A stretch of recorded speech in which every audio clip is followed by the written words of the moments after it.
Hi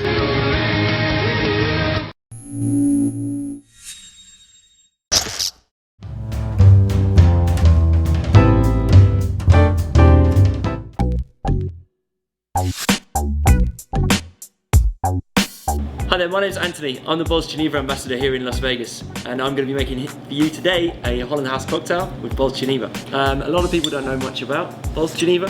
I'm going to tell you a little bit about it whilst I'm making the drink. Okay, so what I'm going to do is going to start with a martini glass. I'm going to get it nice and chilled down. And we're going to be using a large measure of our Bols Genever. Now, Bols Genever, it's a recipe. This one is from 1820. It's a very, very old cocktail spirit. Now, in the late 19th century, it's 1 3/4 by the way. In the late 19th century, cocktails were generally made with 4 major ingredients: Geneva, brandy, rum, or whiskey. A lot of people used to read the old recipe books and they used to see the word gin and use modern day London style gin. It's not strictly true. They were using Geneva in those days. That's what is getting imported into America during that time. So we have 1 3/4 of the Bols Genever. We have some good quality French vermouth, 3/4 of that.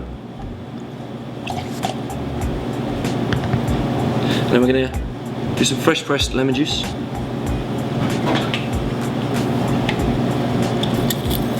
Fresh lemon juice is always better in these classic cocktails. It brings out all the flavour, marries everything together. The acidity, it's very easy to balance.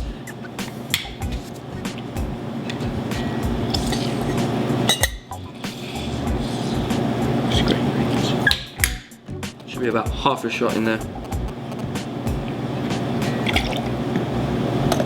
Perfect. And we're going to use some maraschino. Now, the Holland House, it's named the Holland House after the Holland House Hotel in New York. Now, this was one of the best cocktail bars of its day. It used to be a place where a guy named Harry Craddock used to work. Harry Craddock travelled to London during Prohibition and went on to work in the Savoy Hotel. And he was rumoured actually to serve the last cocktail before Prohibition started in the Holland House.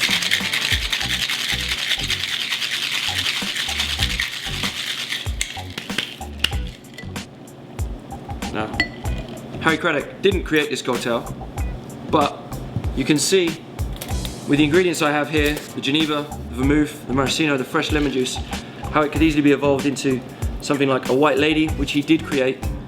Also aviation as well, which is quite popular these days. If you like those drinks, I really suggest you give this a try.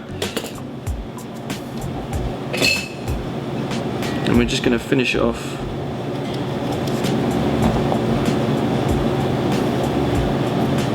with a nice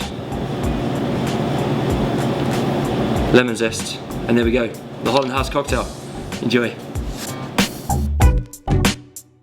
So I'm going to tell you a little bit about Bols Genever, and I'm going to show you a traditional way to drink it.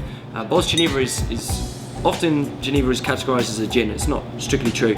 It does contain juniper, and it is the forefather of modern day gin as we know it. Basically, and as an Englishman this hurts me to say, the English attempted to copy Geneva. They kind of messed it up. They tried to cover up the mistakes and added a lot more botanicals that were necessary, and that's why gin today is a lot more refined and it has its classic flavours. You see lots of juniper, lots of citrus. But Geneva, its major flavour component comes from the malt wine that it's made from. Now, malt wine is a grain distillate, almost exactly the same as a white whiskey. And what they do is then they add small amounts of botanicals to this and a little bit of neutral grain alcohol. You get the balance which you would classically see in a Geneva recipe from the 18th century, which is 1800s, and which is what this one is. Now, I'm going to show you a little way how to drink this, and this is how we do it in Holland. We're going to fill this up all the way to the top, and I do mean all the way to the top, till it's almost overflowing. Now, Dutch people, if they're buying a shot of Geneva for a few euros, they want to have their money's worth. Now, obviously I can't move that from the bar right now, so I'm going to have to approach it and do it the way every good Dutchman does. And obviously I need a beer to enjoy it as well. And here we have a classic Kopstootje. The little headbutt. Enjoy.